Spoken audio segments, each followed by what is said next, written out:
What's going on, guys? Today we have another BFR for you today. If I sound a little groggy, that sort of sound, that's because I've just woken up and first thing, got to get to work. So, Game 37 versus the Tampa Bay Lightning at 7:30 on January 3rd. The Hawks actually stayed in it for a while, but they end up losing 4-1 as they drop to 8-25-4. Tank for Bedard is going hard. Tyler Johnson was out with illness, so Caleb Jones was in playing forward. So that was something that was the first time he'd done that in his career.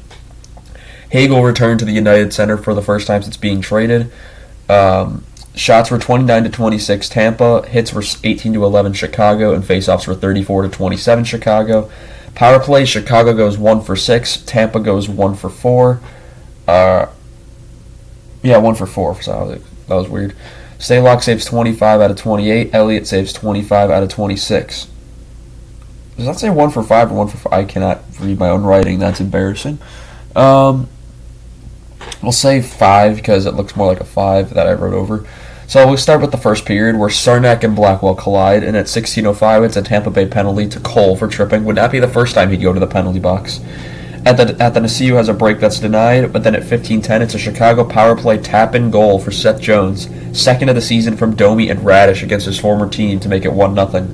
12:23 Tampa Bay penalty to once again Cole for interference. It would be killed this time. Jack Johnson has a rebound that's wide. Shots were 7-1 Chicago 10 minutes in. Shorthanded Hedman and Hagel 2-on-1 denied by Caleb Jones. Belmar shorthanded was stopped. 8:36, however, it's a Tampa Bay deflection goal. It's Patrick Maroon, his second of the season from Hedman, to tie the game at 1 apiece. Lafferty, Lafferty has a chance that's blocked. Cannot read today. 4:19 Tampa Bay penalty to Bogosian for delay of game, which would be killed. Kane is denied. Kucherov couldn't get a stick on a wide open net. Stamkos. Stamkos post, and on the rebound, Killorn missed. 144 Chicago penalty to Murphy for holding, which would be killed. Reese Johnson's shorthanded break is denied, and we go to the second period where the Lightning start with 16 seconds of power play time. Sergachev post, Cirelli was wide. Hagel hits post on literally open net, and I mean, it was a one-timer. He didn't even have to look one time. He had so much time. He threw it right at the net. I'm like, okay, so Hagel just scored against his former team, and ping! I couldn't believe it. Belmar has a chance that was stopped. Point was denied. Lightning had come out firing in the second. Hagel denied. Kucherov post. Kucherov denied on rebound. Then at 6:53, it's a Tampa Bay penalty to Cole. Third penalty of the game for him. High sticking, which would be killed. Because at 5:57, it's a Chicago penalty to Kane for high sticking, which would be killed. So it's 4-on-4 for a minute and 4 seconds. Then at 3:24, it's a Chicago penalty to Reese Johnson for hooking, which would be killed. Hedman blocks Athanasiou's chance. Scramble in front to end the period. Elliott is able to cover it up. We go to the third, where it's revealed that Patrick Kane is not returning to the game. We have no information on what this possibly could be. I hope he's all right for the sake of A, his health, and B, his trade value. So, yeah. Seth Jones saves a goal early. Game has started to become back and forth. Not many whistles.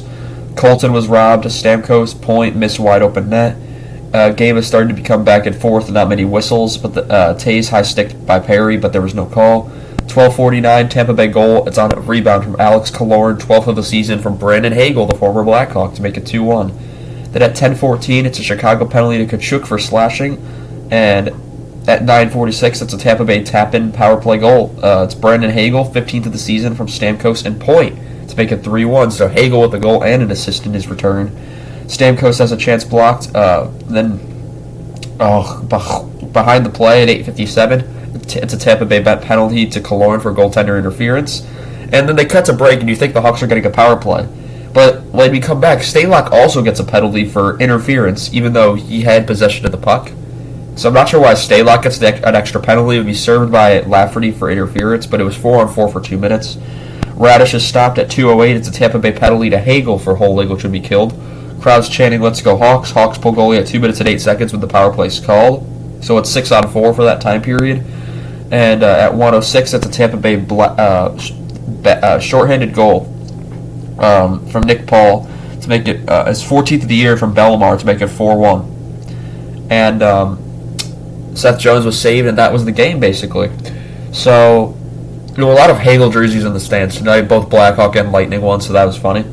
Not funny, it was cool. I would like a Tampa Hagel jersey. I wouldn't get a Chicago one now because he's gone, but I can get a Tampa one, that'd be fine.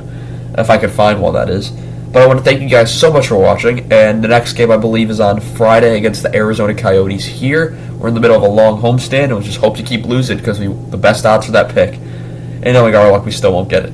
But that's fine. We won't know until later on this season. So thank you guys so much for watching, and I shall see you guys in the next one. Goodbye.